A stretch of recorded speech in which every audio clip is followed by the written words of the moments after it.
Hey guys, welcome to Boxing Squared for boxing news and views from around the internet. Anthony Joshua's promoter Eddie Hearn is continuing his pursuit of Deontay Wilder for a fight with Anthony Joshua in April 2019. The fight that most of us want because it is the biggest fight in boxing, and how long has it been since an undisputed champion was crowned? It's almost 2 decades. So Eddie Hearn has been talking to Sky Sports. So here is the story here on screen. We're going to go through some of this and get to some thoughts. Also, some other Anthony Joshua related news. So apparently he will not be ringside for the Tyson Fury and Deontay Wilder fight in Los Angeles on December the 1st. So we'll get to the, I don't want to say quotes or facts because there's very little in this story, but we'll come to that a bit later on. But in terms of this pursuit of Deontay Wilder, so the story states, Deontay Wilder to be offered 2 fights with Anthony Joshua if he beats Tyson Fury, says Eddie Hearn. 1 in America, 1 in the UK. We cannot say fairer than that. So we'll get into the story proper, a few of the quotes. I actually thought that this was already the offer that was sort of been thrown out there months ago. But perhaps it's been repackaged with a slightly better, money component or, guaranteed or whatever. But in terms of the actual quotes, so we'll get past the initial bits. If Fury wins, the rematch clause kicks in. We know we've got to move ourselves, but my instruction is make that fight. They haven't really wanted to speak to me before it. Now, when the fight's over, if Wilder wins, we'll be on him Sunday saying, any chance now? Can we meet now? If they say no again, I don't know what else we can do. And pretty much that is all Eddie Hearn can do right now. So the instruction from Deontay Wilder very publicly has been wait until after I beat Tyson Fury, if he beats Tyson Fury, and then we're going to talk. And Deontay Wilder, you may have seen from my last video on the subject that he says he wants the power and leverage from beating Tyson Fury to go into the negotiations with Eddie Hearn and co for this Joshua fight. So here's a little quote here, a little caption. We'll wait and then we'll go on December 2nd. We've probably got 3 weeks to make that fight. It's enough time if everyone is sensible. But who knows whether they really want it deep down. And I guess the key part there, because the last part's more about the sort of positioning, because everyone will try to position themselves if it falls over that they look, in the public's mind that they were doing all that they can do. And I must say, Eddie Hearn, especially in recent weeks or the past couple of months, has certainly been trying to lay it on the line for his client Anthony Joshua, saying, look, here's an offer, please talk to us, we can get this thing rolling before the fight. That wasn't happening, but it seems that the groundwork is there. They've already put up an offer, a minimum guarantee with a 2-fight deal with a rematch clause after that first fight, and from what it sounds from Eddie Hearn, 1 in the UK, 1 in the United States. We don't know what the percentage that they've offered so far, but obviously it wasn't enough for Team Wilder to actually continue negotiations at this point. The story continues, if they are true to their word on December 2nd, if they beat Tyson Fury, we will immediately start negotiations and we will see where we get to. April 13 is easy, and it's a 2-fight deal this time. The offer, that's what we've made.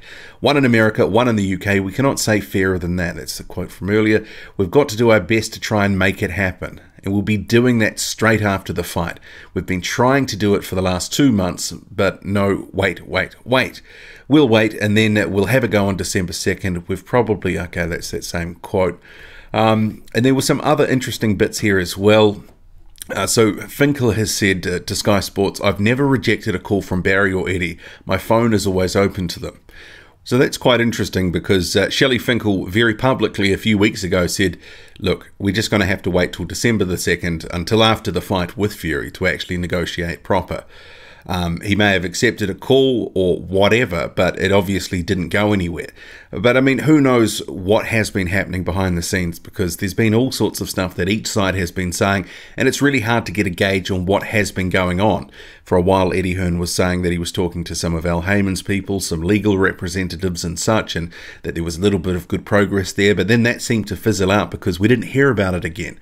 But, that was about the time that Wilder stated, look, I've got this fight coming up.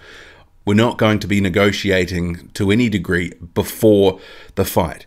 And if Eddie Hearn wants to make the fight, he knows what it takes to make a deal. And obviously Deontay Wilder thinks that's 50-50.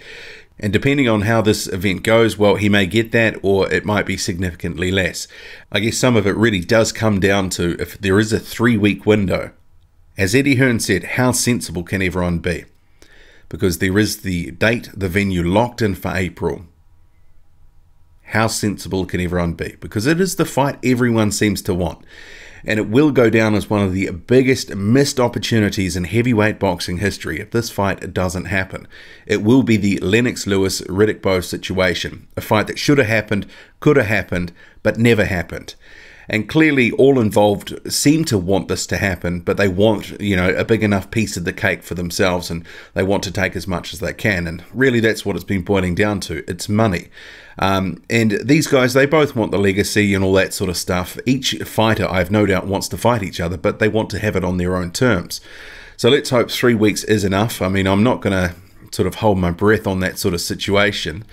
What else have we got here? Eddie Hearn, people talk about, so this is about the wildcard stuff that he's been saying recently. People talk about Andre Ward, Vladimir Klitschko. Who knows what could happen? But you can't just limit yourself to saying all eggs in one basket for Deontay Wilder or Dillian Whyte, because he's got a very tough fight against Derek Chisora and Haya, thinking we're going to beat Dillian Whyte and fight AJ ourselves. Bernd Bont said it's not Vladimir Klitschko, and Vladimir said, hold on, don't talk for me. I'll talk for myself. An April return, Vladimir Klitschko against Anthony Joshua. Who knows? That would be, 2 years on from their first epic fight. One of the best heavyweight fights of all time. We'll see. And I guess with some of those statements as well, certainly this whole wild card option has got us all thinking about who it could be. I mean, there are some obvious choices, of some of the guys on the fringe there, potentially Jarrell Miller type of opponent, or some other guys that you can instantly think of. But then Klitschko, who has been retired since near the back end of 2017, he didn't retire immediately. He sort of thought about the rematch for a few months and then decided, I think it was July or the August of last year, that he would retire. But he has been sort of sniffing around in terms of, some of his social media, posting sparring footage, saying other things like, he may look to come back. He'd like to be the oldest heavyweight champ. He's been teasing us with that sort of rhetoric. So Vladimir Klitschko, could he come back, and would we want to see him come back? Because I kind of think 2 years on, he probably hasn't got any better, whereas Anthony Joshua, certainly coming more into his prime, probably has gotten better and probably beats him more decisively the second time around. And I mean, if Klitschko was 35, he'd been retired or, had some contractual issues for a couple of years, he could come back and I would think, actually, that's going to be a pretty good fight. But, he's past 40 now. We know he keeps himself in good shape, but is that enough now? I mean, he's probably not going to be as good as he was the first time around. That's just my personal feelings on it. But some of this as well, I think this is Eddie Hearn sort of stoking the fires here, keeping people interested. We're talking about Anthony Joshua's next fight. It's 5 months away. We're talking about who that opponent could be. We'd rather see it be Deontay Wilder, well, that's the majority view. Some people would like to see a Dillian Whyte fight. Some people would like to see Vladimir Klitschko. But in terms of, it's so far away, but we are very interested. And this fight with Deontay Wilder and Tyson Fury has made that, very topical right now. Because obviously within a month we could potentially have an undisputed fight made. Is it likely? Well, who knows? It kind of feels it might be a little bit far apart, because 3 weeks, and they had 3 months earlier this year to negotiate, and they want to do it in 3 weeks this time. I think each side has a better understanding of what it will take to make the fight. Whether they can pull the trigger on some of the financial aspects, that is really the crux of the thing, because, both sides, as I said earlier, want as much as possible for themselves. And when you're talking, this fight is now probably the biggest fight in boxing now. Is it a $100 million fight or a $200 million fight? Whatever it is, it's big time money. And obviously that sort of makes things a little bit more difficult. But a lot does hinge on how well Deontay Wilder and Tyson Fury, that event does on December the 1st. My belief is that if it is better, and bigger than expected, because it seems to be with some of the ticketing sales elements, and there's a number of people saying that maybe some of the hype isn't quite where it should be for that fight. I think there is an expectation some of the pay-per-views may come in maybe a bit lower than originally some people had thought, but there is the showtime range somewhere between 200,000 and 600,000. But in terms of that fight, I'm certainly looking forward to it. I know most boxing fans that frequent this channel are looking forward to it, and it should be a great fight, a great spectacle for the division, a showcase for the division. And that takes me to the next thing, because I was sort of hoping that potentially Anthony Joshua may end up being ringside. He may sort of jump into the ring afterwards and challenge the winner, because if he really wants that undisputed crown in 2019, as he's very publicly said he wants on his social media. Here we are here. This is a few days ago, unified the heavyweight division twice in 22 fights. Watch me become undisputed heavyweight champion in 2019. Stay hungry. If he was to be at the event, jump in there, certainly that creates a massive expectation, a massive desire from the public for that fight to happen immediately. And it puts pressure on all involved to make the fight. And then Anthony Joshua says he wants that fight, desperately wants that undisputed fight. So, this Daily Mail story here, so it really is only this top bit here. Anthony Joshua will not be ringside in LA for Tyson Fury's world title challenge against Deontay Wilder. The IBF, WBA and WBO champion had considered attending the mega fight at the Staples Center on December 1st in a move that could have helped goad the winner into a Wembley showdown.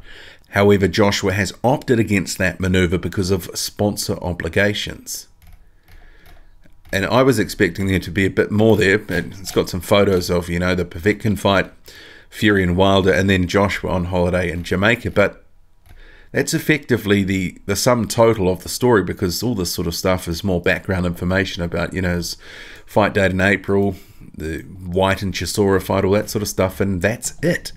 So I'm not exactly sure what the source is for this, because Joshua has opted against that maneuver because of sponsor obligations. I mean, maybe the paper or the news outlet has been fed something that is concrete and it knows that it can rely on that, but doesn't want to reveal the source. But yeah, this is not quoting anyone, it's just sort of throwing it out there. I would have liked to have seen him sort of there ringside, but there's kind of two ways that you can look at this. One, if he was to go and we knew he was going ahead of the event, that actually drives more interest to the event and potentially could help the event in terms of its financials, pay-per-view and such, because people would know the guy was going to be there and the end result could be him jumping in the ring. So that could generate more interest, more pay-per-view buys, and that helps the winner in their negotiating position with Joshua.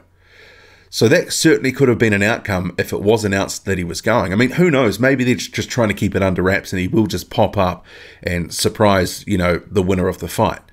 But in terms of the other side of the coin, certainly I've seen a little bit of a narrative on social media from some saying the fact that he isn't going means he doesn't want the fight. I don't know if you can really sort of draw a bow that long, because it kind of seems like thin end of the wedge stuff. They've been sending contracts. He's saying that we're going to, get in there. This is Eddie Hearn on the December the 2nd. We want the fight. It seems to be that they're doing a lot to try to make this fight. They're sending out all the right signals publicly. But I guess, Joshua being there is a good look. And who knows, maybe it will happen. But as I say, if it was announced publicly he was going to be there, that probably would have drawn some more interest to the fight, and that potentially could have hurt their negotiating position. If that makes sense. But yeah, what do you make of it all? Should Anthony Joshua have turned up to this fight? I mean, maybe he will, but should he have announced his intention to be ringside to call out the winner? Would that have been a good look? Would you have seen that as more of a signal that he was serious about making this fight? Or is the moves that his promoter Eddie Hearn has been making on his behalf, plus these other statements from Joshua saying he is going to become undisputed champion, is that enough to convince you that they're doing all they can to make this undisputed fight? What do you make of it all?